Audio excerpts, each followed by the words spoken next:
Nós vamos dar continuidade ao Salmo de número 102. Quero agradecer à igreja que orou por mim.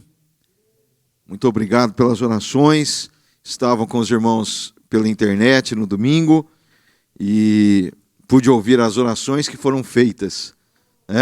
Pastor Luciano, a igreja, depois a irmã Maria do Carmo também orou, nos apresentou, a mim, ao pastor Marcos. Muito obrigado. Que Deus os recompense pelas orações. Meus irmãos, nós vamos dar continuidade então ao Salmo de número 102. Hoje nós vamos começar do verso de número 2. Nós falamos a semana passada sobre a introdução deste salmo. Falamos sobre autoria, que é desconhecida. Relatamos a circunstância em que o salmista estava vivendo. Falamos do seu grito de socorro. E finalizamos com uma oração gostosa, né? Quantos se lembram da oração da semana passada? Você já esqueceu? Eu não esqueci, eu fiz uma oração, recebi uma oração gostosa da irmã Tilza, cada um orou um pelo outro, né? Foi maravilhoso, glória a Deus. Hoje nós vamos dar continuidade, verso de número 2, eu vou ler apenas o verso número 2, nós vamos meditar na palavra do Senhor. O tema da mensagem dessa noite é abandonando as ruínas. Abandonando as ruínas. Não escondas de mim o teu rosto quando eu estou atribulado. Inclina para mim os teus ouvidos quando eu clamar. Responde-me depressa. Irmãos, o verso número 2, o salmista ele inicia aí, depois do seu grito de socorro, dizendo que ele está atribulado e pedindo para que Deus responda depressa, de forma apressada o seu clamor, com urgência, pois ele estava em enorme aflição. A sua aflição, como eu disse a semana passada, estava envolvida com o sofrimento físico, debilidades físicas, né? O problema da cidade de Jerusalém em si, que estava toda destruída, em ruínas. E essas circunstâncias faziam com que ele clamasse por si e pela cidade. E agora ele pede para que Deus tenha certa urgência em responder. Por quê? Porque ele estava ansioso pela resposta de Deus. Ele estava vivendo um momento de grande expectativa para que Deus pudesse mudar a circunstância que ele estava vivendo. Para que Deus pudesse trocar o seu cativeiro, mudar o seu cativeiro, como havia feito com Jó. Agora, falar é fácil quando nós não estamos vivendo um problema. Quando está tudo bem, falar é fácil. Meu irmão, aguarde, Deus vai resolver. Espere só mais um pouquinho, o Senhor não tardará. Mas aquele homem estava vivendo um momento de grande aflição. E eu sei que quando a gente está de fora, parece que é mais fácil de ser resolvidos os problemas, né? Quando não somos nós que estamos ali sofrendo um problema, aquela aflição, aquela angústia, parece que é mais fácil. Mas quando somos nós que estamos vivendo aquele momento de angústia, de aflição, aí nós sentimos como o salmista, Deus, não tarda, Senhor. Responde-me depressa. Responde de forma rápida, Senhor. Intervenha logo, Deus. Agora, o que nós devemos entender é que o tempo de Deus é diferente do nosso tempo. Abacuque, no capítulo de número 2 e o verso de número 1, nos diz assim: ficarei no meu posto de sentinela e tomarei posição sobre a muralha. Aguardarei para ver o que ele me dirá e que resposta terei a minha queixa. Ou seja, Abacuque estava também num momento de aflição, de angústia, mas ele diz, olha, eu vou aguardar, eu vou para a muralha, quer dizer, não vou deixar brechas, mas eu vou ficar lá aguardando a resposta da minha queixa. É o que nós precisamos de fazer quando nós estivermos em momentos de grandes aflições, de angústia, de sofrimento. Nós não podemos simplesmente nos calar. Nós vamos levar a nossa queixa a Deus. Nós vamos fazer o nosso clamor. Nós vamos orar, pedir, mas nós vamos esperar. Abacuque tomou uma posição. Eu vou aguardar a resposta de Deus.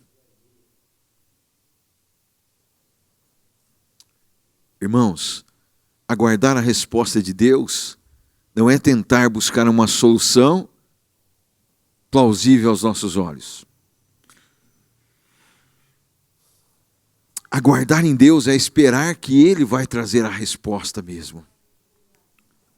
Que Ele vai dar a solução. Esperar é uma atitude de fé. Esperar é saber que Ele nunca vai te decepcionar. Aleluia. Meus filhos sempre esperavam, quando eles eram pequenos, eles esperavam que eu chegasse em casa com algo na mão para eles. Um doce, uma bala, um chocolatezinho. Eles sempre esperavam ansiosos quando eu chegava em casa para deixar algo para eles. E tinha dia que às vezes não dava para comprar, ou chegava muito tarde, a gente chegava de mão vazia, né? E aí a gente olhava para a carinha deles, e eles ficavam todos frustrados. Não é? Talvez você já tenha passado o mesmo que eu passei. Mas tem uma coisa, Deus é melhor do que o melhor pai do mundo. Ele nunca nos frustra. Pode ser que aquilo que Deus nos dá seja divergente daquilo que nós pedimos. Mas tem uma coisa, a resposta de Deus sempre é a melhor. Sempre é a melhor. Deus é um pai que quer dar o melhor para o seu filho. E Ele conhece as deficiências do seu filho, e Ele sempre responde segundo a sua vontade e o seu querer, que é a melhor para nós, que é o melhor. Agora, precisamos de entender que Deus nunca falha, que Ele nunca falhou e que Ele nunca irá falhar. Mas nós precisamos de esperar essa resposta de Deus. Senhor, responde-me depressa. Confie que Deus vai te responder, meu irmão. Talvez não da maneira que você quer, da maneira que você planeja, da maneira que você espera, mas da maneira que é o melhor para a tua vida, que é o melhor. Eu já falei várias vezes aqui na igreja, quantas orações eu fiz e hoje eu agradeço por Deus não tê-las respondido da maneira que eu queria, e muitas vezes Deus não ter respondido, porque se Ele tivesse respondido daquela maneira que eu queria, da maneira que eu imaginava ser o melhor, não teria sido a melhor maneira. Deus sabe todas as coisas e Ele dá para os seus filhos o melhor. O melhor. Deus tem um plano melhor do que o seu, superior do que o seu. E Ele sabe como preservar a sua vida e como te fazer feliz nessa terra. A Bíblia nos diz que se a criança pede o pão, ele não vai dar uma pedra. Se o homem não faz isso, imagine Deus. Deus tem o melhor para as nossas vidas. Apesar de às vezes nós ficarmos paralisados diante das circunstâncias, dos problemas, e achar que Deus está até atrasando, Imagine quando estavam ali todos os discípulos naquele barco, e começa a soprar uma tempestade, um vento forte, que o Mar da Galileia é um grande lago, né? E ali canaliza muito vento por causa das montanhas ao redor. Imagine ali aquele barquinho no meio daquele grande lago e Jesus dormindo lá embaixo no barco. Estava ali com eles, mas estava dormindo, estava tranquilo, descansando. E os discípulos poderiam dizer assim: poxa vida, ele está atrasado, ele deveria estar acordado aqui, porque olha como é que estão as coisas. Mas a hora que o Senhor chega, ele diz: aquieta-te, mar, aquieta-te, vento. E as coisas tudo voltam ao normal. E às vezes a nossa vida está assim. Nós estamos como aqueles discípulos no meio daquela embarcação ali, no meio daquele local. E as águas estão chacoalhando de um lado para o outro.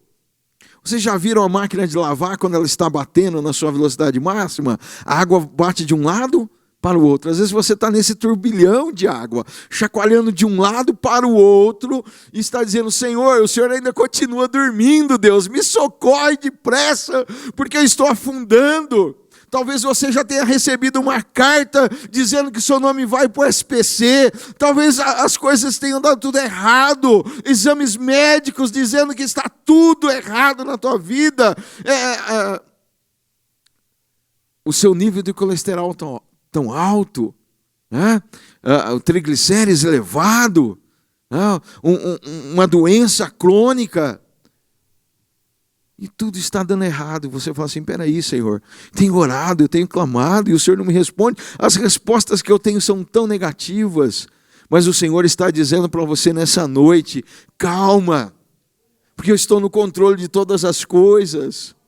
Descansa em mim, confia em mim. Eu sou o seu Deus, eu sou o seu Pai, eu sou o seu Senhor, e eu cuido de você.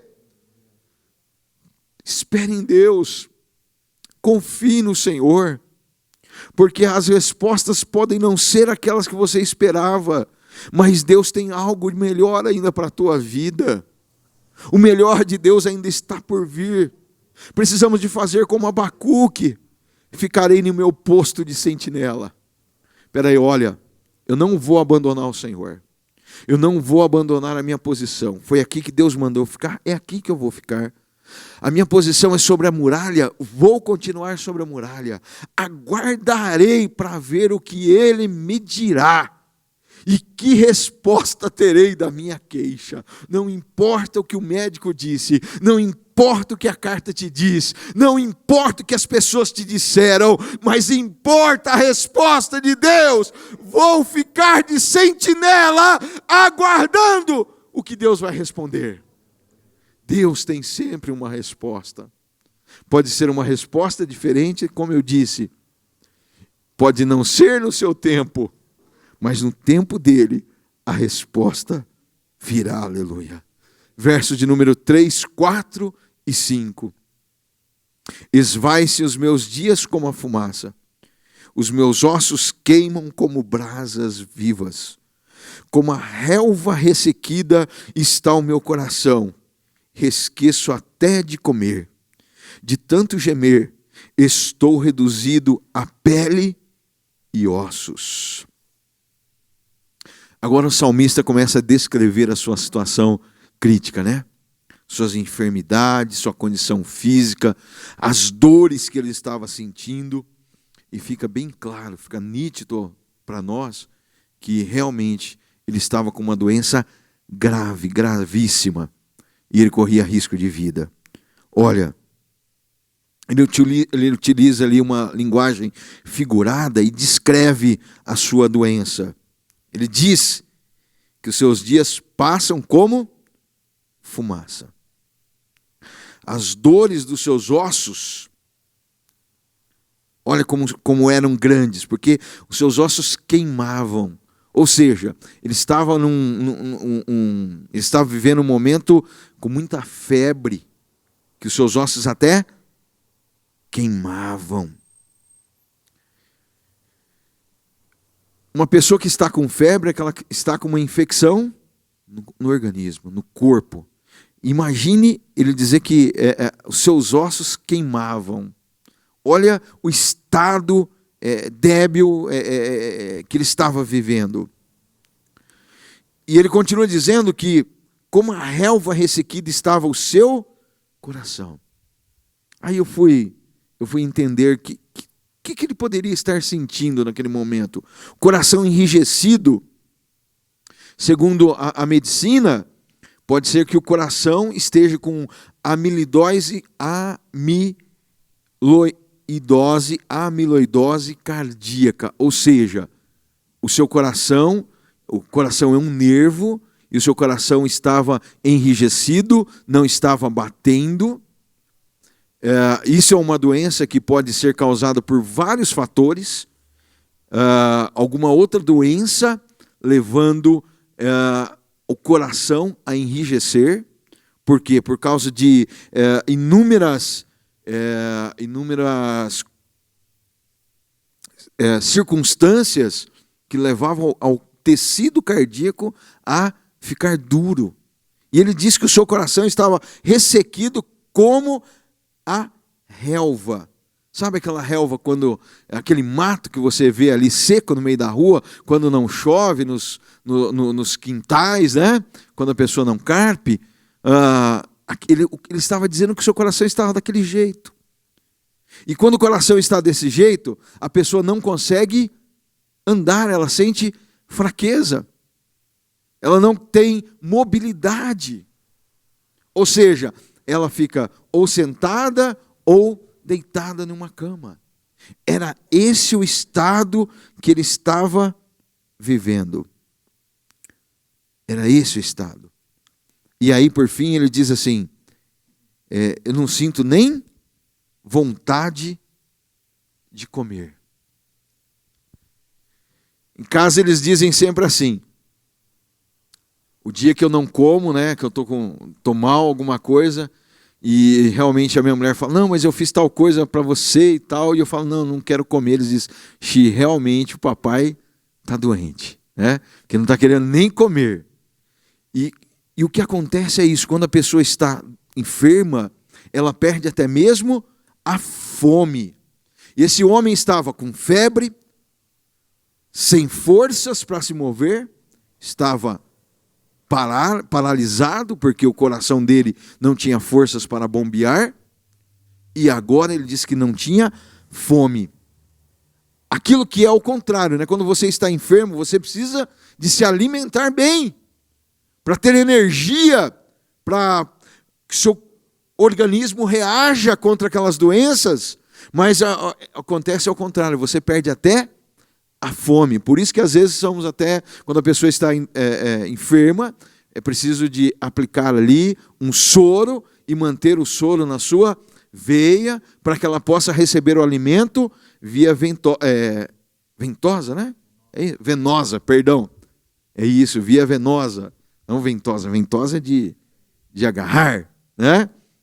E a Bíblia nos diz em Provérbios, capítulo de número 17, e o verso de número 22, o coração bem disposto é remédio eficiente, mas o espírito oprimido resseca os ossos. Quer dizer, se o meu coração estiver bem alimentado, eu vou estar forte. Mas esse homem estava vivendo realmente um momento de dor, de aflição, de angústia. Este era o quadro dele. Se nós olhássemos para ele, nós diríamos, este homem precisa de ser internado no hospital. Este homem está prestes a morrer. Esta era a situação caótica dele. Mas se nós parássemos aqui nessa noite, pastor, mas tem alguma coisa de errado, é só isso que o salmista sentia? Não, nós vamos ver que ele continua a descrever o quadro da vida dele. E nós vamos ver que de Deus tem solução para nós. Verso de número 6. Sou como a coruja do deserto, como a coruja entre ruínas. Agora, ele compara a vida dele como uma coruja vivendo nas ruínas. A coruja, irmãos, vivendo entre ruínas, identifica aquela pessoa que vive de lembranças, que vive do passado. E o salmista realmente estava vivendo das lembranças do passado. E estava preso a más lembranças. Esse tipo de pessoa acaba se isolando, acaba ficando frustrada com as outras, elas ficam se torturando por causa dos fracassos que aconteceram no passado e se esquecem que existe uma nova vida pela frente. A coruja que ele compara aqui, existem vários tipos de coruja, mas a coruja que ele compara aqui é aquela coruja que vive em lugares destruídos, templos destruídos, igrejas destruídas, corujas que vivem entre ruínas. Sou como uma coruja do deserto, como uma coruja que vive entre ruínas. Ou seja, pessoas que só vivem do seu passado triste, do seu passado de fracasso, dos seus erros, e não quer se libertar deste erro. A Bíblia diz, no livro de Hebreus, capítulo de número 10, e o verso de número 38, mas o meu justo viverá pela fé. E se ele retroceder, não me agradarei dele. Não podemos ficar presos ao fracasso do passado. Deus quer nos libertar disso tudo. Devemos encarar o fracasso e recomeçar para novas vitórias, porque Deus tem sempre algo novo. Deus está sempre criando, Deus está sempre trabalhando, Deus está sempre fazendo coisas novas. E nós precisamos de olhar pela fé e ver que o conselho que o apóstolo Paulo está nos dando, através da palavra de Deus, é um conselho que nós precisamos de avançar. O apóstolo Paulo, ele diz na carta de Filipenses, capítulo número 3 e verso 13, irmãos, não penso que eu mesmo já tenha alcançado, mas uma coisa eu faço, esquecendo-me das coisas que para trás ficam e avançando para as que estão adiante. Nós precisamos de desapegar do passado, deixar o passado para trás, de tristeza e viver um novo presente. Não importa o que aconteceu, não importa o tamanho das percas, não podemos ser como essa coruja que vive entre ruínas, ruínas do passado, ruínas de pessoas que ficaram para trás. O carro, irmãos, tem uma coisa que é chamada retrovisor, mas ele é um pequeno instrumento. Na frente do retrovisor existe um vidro enorme chamado para-brisas. Você tem uma grande visão da frente do carro através do para-brisa e do retrovisor, uma pequena visão. Essa pequena visão do retrovisor é para você ver os erros do passado e falar, não posso cometer mais. Mas eu tenho um para-brisa inteiro, mostrando um horizonte novo à frente. E o melhor de Deus está lá na frente. E você precisa de sempre estar olhando para frente. Não fique olhando para o retrovisor do passado. Não fique fazendo como a coruja que fica olhando só para aquelas ruínas, piando ali no meio daquelas ruínas. Precisamos, irmãos, olhar para o retrovisor e ver que aquele erro do passado serviu como um exemplo para nós agora. Às vezes nós cometemos erros que são difíceis de ser reparados. Mas existe um Deus, e que Ele não apenas pega os cacos do vaso, mas Ele pega o vaso que está quebrado, amassa e faz um vaso novo. Deus não apenas pega os cacos da sua vida e cola com super bonder, não. Cola com araldite. Não, Deus pega tudo e faz tudo novo. Ele é poderoso para isso. Não fique olhando para o passado. Não fique olhando para o espelho retrovisor, mas olhe o que Deus está querendo fazer ainda com você. O projeto de Deus é um projeto completo. O projeto de Deus é um projeto que tem sempre um plano B, C, D, E, F, G, H. Deus sempre tem um plano de contingência para as nossas vidas. E não importa o que você fez, o que você errou, qual o tamanho do seu erro, da sua falha, daquela perca que você sofreu, Deus está pronto para reescrever a sua história. Não fique preso ao passado. Aleluia! Quantos aqui já conhecem uma coruja?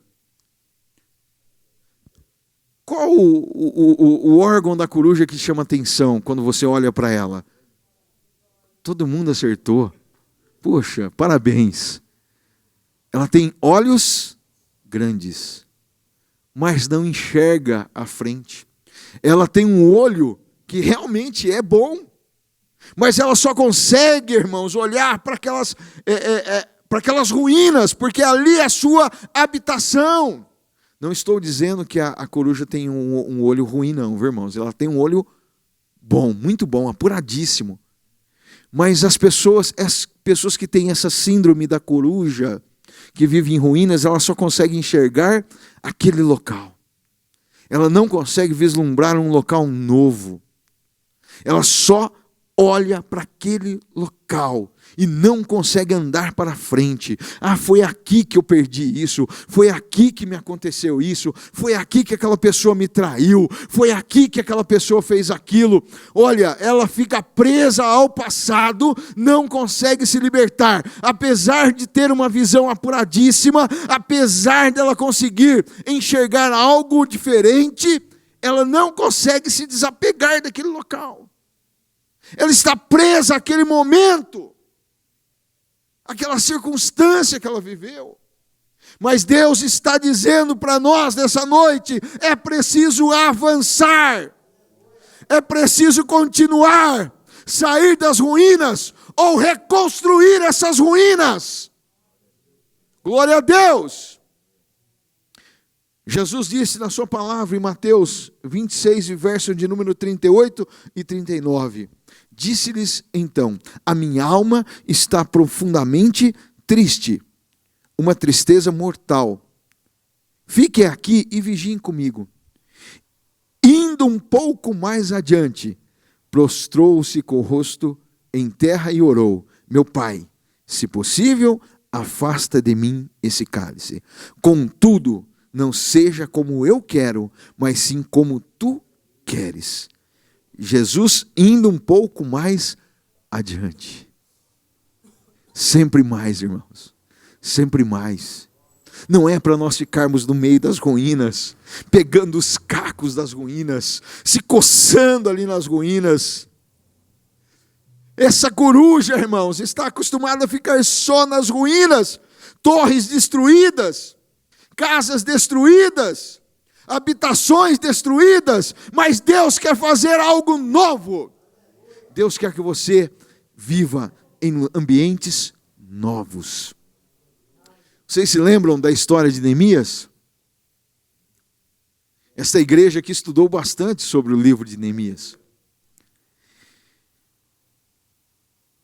No capítulo de número 1, versos número 2 e 3, diz assim: Anani, um dos meus irmãos, veio de Judá com alguns outros homens, e eu lhes perguntei acerca dos judeus que restaram, os sobreviventes do cativeiro, e também sobre Jerusalém. E eles me responderam: aqueles que sobreviveram ao cativeiro e estão lá na província passaram por grande sofrimento e humilhação. O muro de Jerusalém foi derrubado e as portas foram destruídas pelo fogo. Olha, irmãos, quando chegaram para Neemias com a notícia, é que as pessoas que viviam em Jerusalém estavam vivendo nos escombros. Pessoas que não tinham mais dignidade. Pessoas que viviam na humilhação. Pessoas que viviam desanimados, sem qualquer perspectiva. Pessoas que vivem em ruínas, são pessoas que perderam a sua dignidade. Depois que ela perdeu a dignidade, tudo é normal. Era essas circunstâncias que estavam vivendo o povo de Israel, no meio de ruínas. Porém, quando Neemias soube das circunstâncias,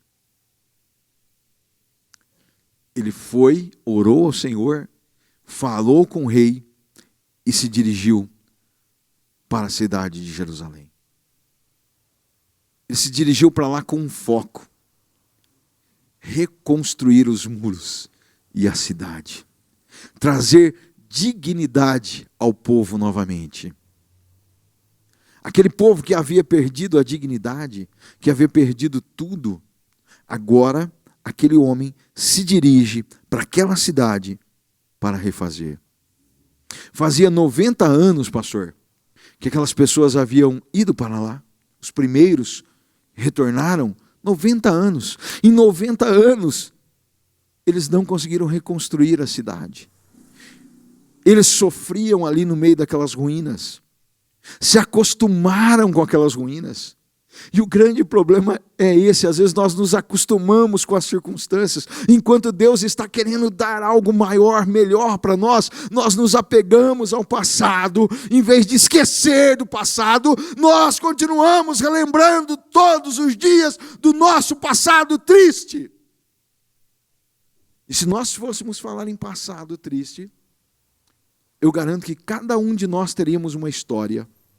Mas eu não quero nem que você relembre mais desse passado triste, porque Deus tem algo novo, Deus tem algo melhor.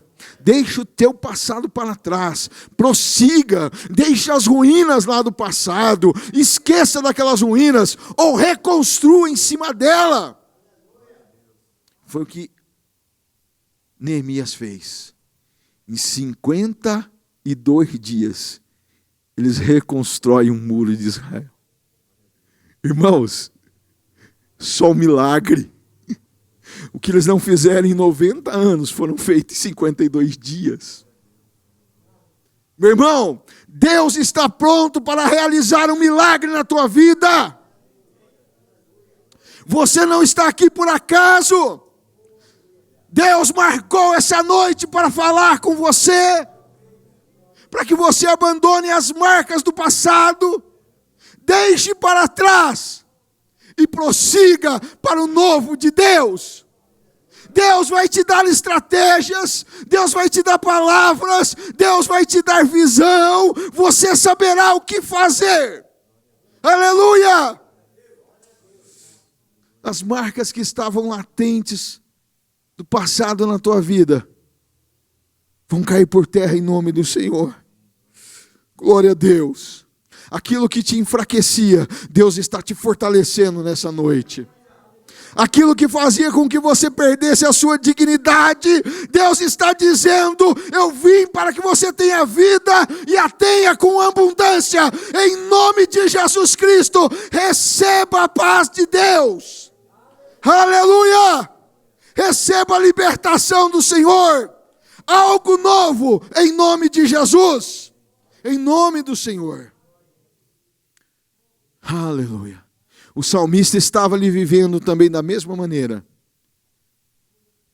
Vivendo das ruínas do passado. Mas Deus tem algo novo para nós.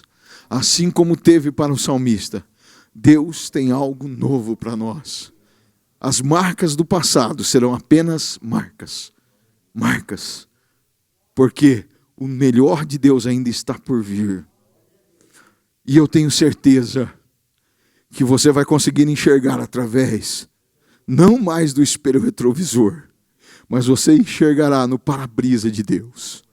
Você vai ter visões de algo novo.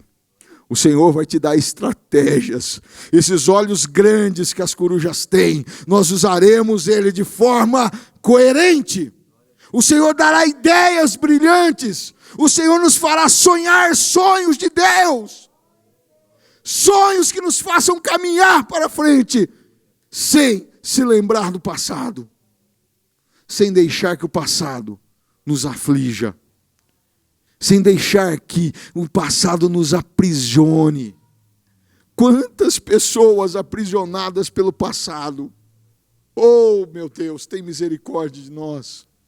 Aprisionadas. Talvez você esteja dizendo, mas pastor, estão andando, estão livres. Sim, mas a sua mente continua presa no passado e elas não conseguem realizar mais nada. Estão limitadas. Mas Deus está colocando por terra essas algemas, essas limitações cairão em nome de Jesus. Em nome do Senhor. Sejam quebradas essas algemas. Versículo de número 7. Quantos querem ter visões do futuro de Deus aí para a sua vida? Amém. Glória a Deus.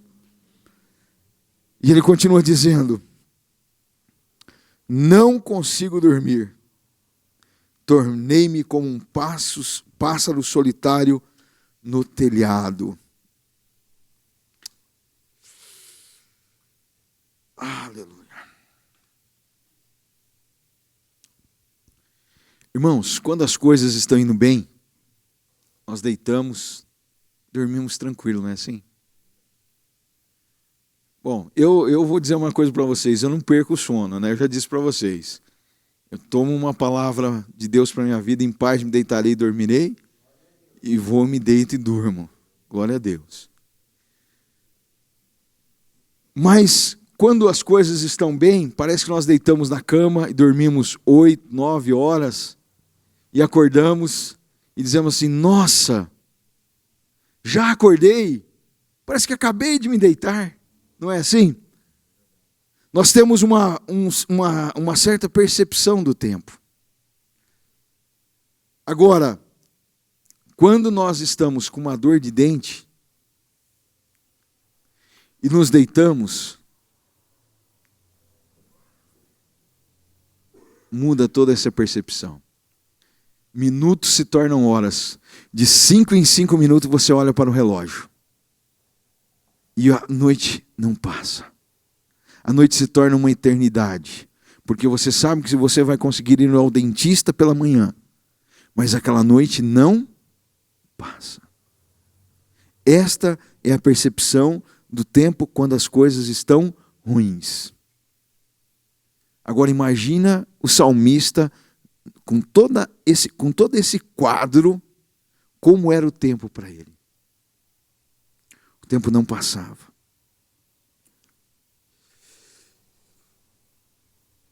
E para piorar, ele diz, sou como um pássaro solitário.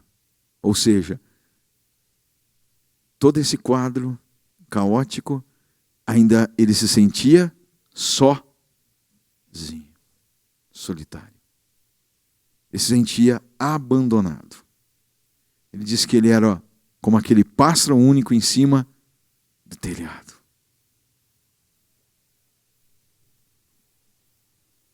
Remetendo que, às vezes, nós como cristãos também, nós temos que tomar muito cuidado para não deixarmos ninguém se sentir só. Primeiro os irmãos, porque onde nós temos mais contato. A única coisa que eu sinto falta do púlpito é porque eu vi a carinha de todos os irmãos, né? Eu não gosto de ficar no púlpito, irmãos. Eu dou glória a Deus por ficar aqui, ó. Porque agora a gente não senta mais no púlpito, a gente senta aqui, né? E eu procuro ainda ficar de frente para o pregador. Mas uma coisa que eu sinto falta é que quando a gente sentava no púlpito, a gente via o rostinho dos irmãos. E quando você sentia falta de alguém, puxa, eu vou ligar, né, para o irmão fulano de tal, né? Porque eu não sentia falta dele e tal. Era a única coisa assim que eu sinto falta é disso. Mas nós temos que tomar este tipo de cuidado. Sentir a falta de um e do outro. Olhar para o rostinho do irmão e ver o que está acontecendo. Falar, posso orar com você? Nós precisamos de nunca deixar acontecer como o salmista está relatando. Ele se sentia como um pássaro solitário. Irmãos, faz parte do cristão o cuidado com os enfermos, o cuidado com as viúvas, o cuidado com aqueles que estão presos. E eu vou dizer para os irmãos, esse cuidado com aqueles que estão presos, eu vou até explicar um pouquinho aqui sobre esse cuidado, que às vezes você pode se interessar. Nós temos que tomar cuidado para fazer qualquer coisa para o reino de Deus. E principalmente trabalhar num local onde nós desconhecemos. Eu creio que Deus tem um chamado para cada um de nós. E Deus envia cada um para realizar aquela obra. Agora, certos tipos de trabalhos nós temos que tomar algumas precauções. Eu creio que, por exemplo, nas prisões, eu já fui em prisões, já fui na casa da criança, pregar. Eu creio que esse tipo de trabalho, Deus envia pessoas que já saíram daquele meio também para pregar o Evangelho. E é lógico, se nós tivermos a oportunidade, nada nos impede. Mas nós devemos tomar muito cuidado e só ir pela direção de Deus. Porque nós não sabemos como é aquele mundo. Nós não conhecemos aquelas pessoas. E eu creio que Deus envia as pessoas certas ali também. Agora, nós precisamos, irmãos, de ter cuidado com as pessoas. E também não rotular as pessoas. Mas nós temos que pedir que o Espírito Santo de Deus nos mostre e nos oriente a cuidar das pessoas. Porque às vezes nós sabemos de irmãos que necessitam de cuidado e nós não socorremos. Nós somos a mão de Deus para realizar o trabalho. Somos nós a quem Deus envia para realizar o trabalho. Nós não podemos esperar que outros vão. Nós precisamos de nos dispor a realizar algum trabalho. Não ficar esperando. Ó Senhor, envia. Né? Quando houve o questionamento lá no céu, a quem enviarei, né? O profeta olhou para um lado, Isaías olhou para o outro e falou, não, opa, eu acho que é eu mesmo, né? E nós temos que entender que nós somos chamados para realizar. Nós não podemos deixar que um irmão se sinta desta maneira. Uma pessoa que adentrou a igreja se sinta dessa maneira. Uma pessoa que trabalhe do seu lado se sinta dessa maneira. Nós precisamos de agregar pessoas. E o salmista passou por esse problema de solidão. Solidão. E como é triste a solidão para o ser humano. Porque, como diz já um filósofo, nenhuma pessoa é uma ilha. Ninguém é uma ilha. Todo ser humano, ele precisa de estar rodeado de pessoas. Quando Deus criou o homem, Gênesis capítulo de número 2 e o verso de número 18 nos diz assim: então o Senhor Deus declarou, não é bom que o homem esteja só. Farei para ele alguém que lhe auxilie e lhe corresponda. A solidão, as pessoas que estão vivendo em solidão, elas estão mais propensas a ter um ataque cardíaco. A pessoa que vive em solidão, ela está mais propensa a ter a sua imunidade baixa. Isso é tudo estudos. O que eu estou dizendo para vocês, eu pesquisei. É estudos, são estudos de universidades famosas nos Estados Unidos, dizendo sobre a solidão, certo? A pessoa que vive só, ela se alimenta mal. Geralmente, ela não tem aquele capricho, se ela fosse cozinhar para 2, 3 pessoas comer. Ela vai lá e come qualquer coisa. Quantos já ficaram sozinhos em casa? Vocês tiveram vontade de cozinhar? Ah, vou comer uma bolachinha, vou beliscar alguma... Não é assim? Agora, imagine a pessoa viver em solidão. Então, a pessoa pode sofrer vários males e nós precisamos de evitar por causa do amor de Deus. Espera aí. Se nós vivemos o amor de Deus, nós precisamos de acolher as pessoas, não expelir. Tem uma irmã aqui que eu conversei com ela esses dias e ela me disse, olha, todos os dias uma irmã passou na minha casa. Não vou citar o nome aqui, mas ela elogiou essa irmã para mim, olha, todos os dias ela foi na minha casa me ver. Todos os dias. Agora, será que nós nos preocupamos pelo menos uma vez em orar. Talvez você não pode ir, mas em orar pelo irmão e não deixar com que ele se sinta só, mandar uma mensagem, não é isso? Tão gostoso quando você não vem à igreja. Eu, graças a Deus, eu não pude estar aqui no domingo, mas eu ouvi que oraram por mim, eu me senti alegre. Na hora eu já falei, minha mulher, estão orando por mim na igreja, que bom, é gostoso. E aí depois do culto os irmãos mandando mensagem, eu falei, nossa, que maravilha. É gostoso você sentir que você não está sozinho. E agora o salmista estava vivendo este momento de solidão, que marca triste, irmãos.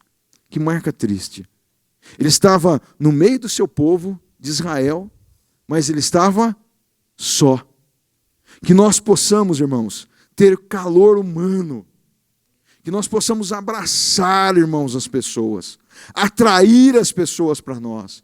Que nós possamos, irmãos, sair de um evangelho apenas de palavras, mas de um evangelho de ação. Ação. Nós precisamos de agir. É aquilo que Tiago diz. Me mostra a sua fé sem obras, que eu vou te mostrar a minha com obras. Com obras. Nós precisamos de realizar a inclusão das pessoas. A igreja, ela é um povo tirado para fora. Ela deve incluir pessoas nesse corpo. E a Bíblia diz que nós fazemos parte do corpo de Cristo.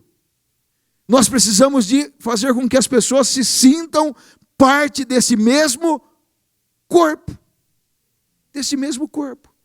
O que adianta Deus te dar uma visão para você sair do teu passado, deixar as ruínas, abandonar as ruínas, e você pega e vai no projeto de Deus e acha que o projeto de Deus é só para você. Não, o projeto de Deus é para você, mas para que você abençoe outras pessoas. Nós precisamos de estar incluindo pessoas no projeto de Deus.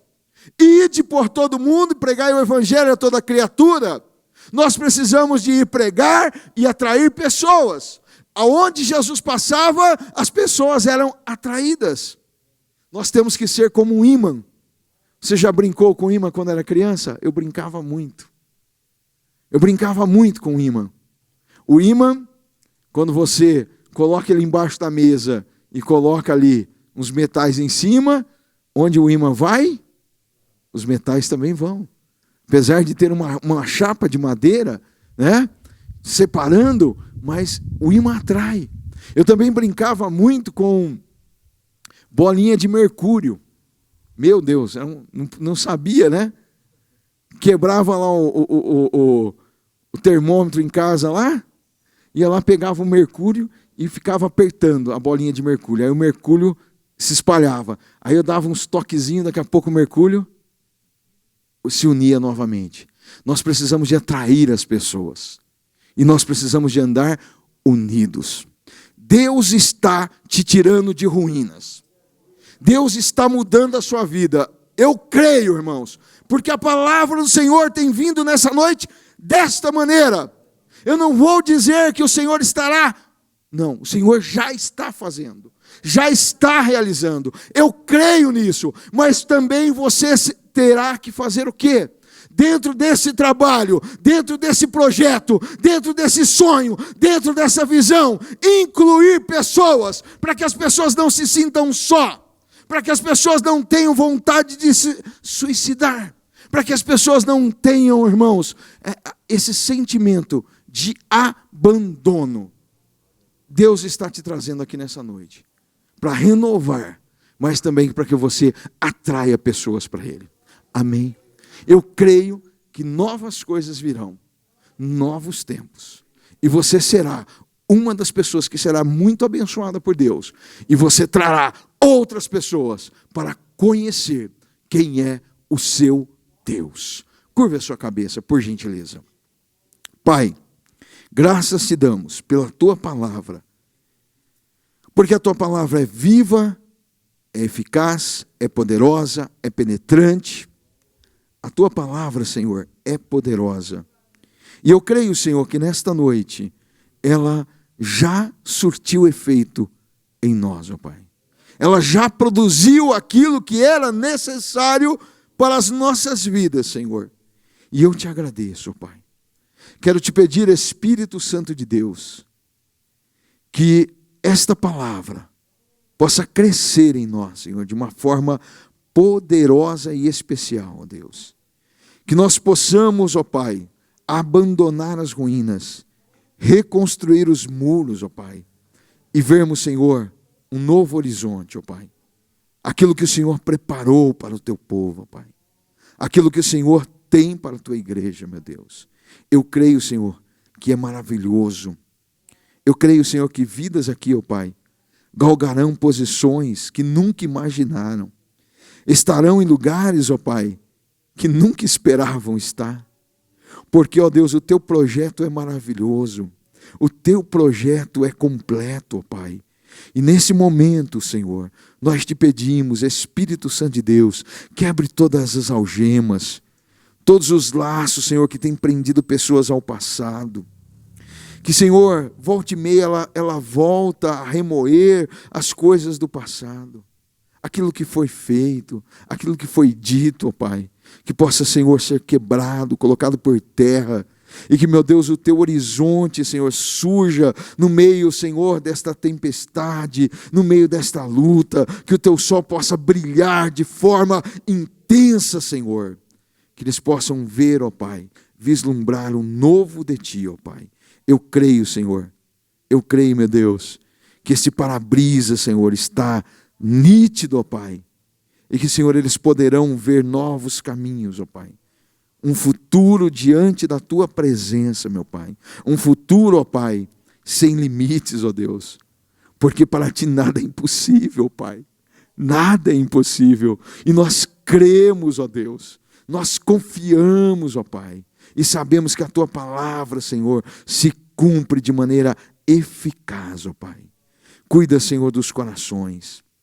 Ó Deus, que todo o levante do inimigo que poderá vir contra os Teus filhos sejam colocados por terra, meu Pai. Sejam desbaratinados, ó Pai, todo projeto maligno, ó Pai. Todo engano, ó Deus. Todo engodo, ó Pai. Seja desfeito, ó Pai, destruído. Que os Teus filhos possam ouvir a Tua voz de maneira nítida, ó Pai. Aqueles que estiverem ainda que ficar por um tempo, ó Pai, aguardando como Abacuque fez, ó Pai, que eles possam esperar de sentinelas, ó Pai, atentos, ó Deus, para aquilo que o Senhor irá dizer a eles, ó Pai, porque a Tua palavra é poderosa e nós tomamos posse desta promessa, desta palavra, Senhor, e cremos, ó Deus, que o Senhor é poderoso para realizar além daquilo que nós imaginamos, ó Pai. Cuida, Senhor, das nossas vidas, dos nossos lares, ó Pai. Senhor, aqueles, ó Deus, que estão com problemas, Senhor, que parecem, Senhor, impossíveis, Senhor, de serem, ó Pai, eliminados, de serem vencidos. Que os Teus filhos tenham as forças renovadas nesta noite, ó Pai.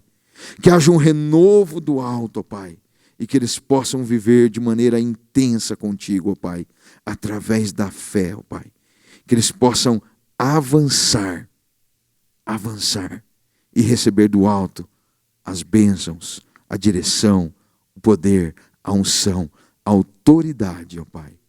Assim como o salmista também diz, ó Pai, que recebeu, Senhor, a unção do boi, ó Pai.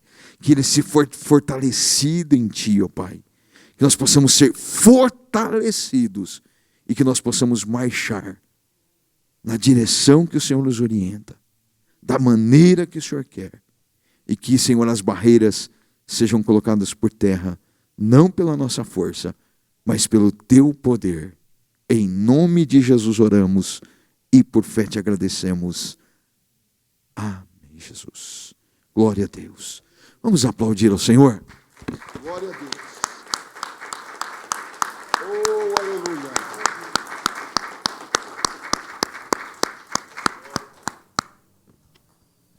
Hoje, pela internet, nós tivemos um total de conversões de 3 pessoas. A Aline Aparecida de Souza, Pontal do Paraná.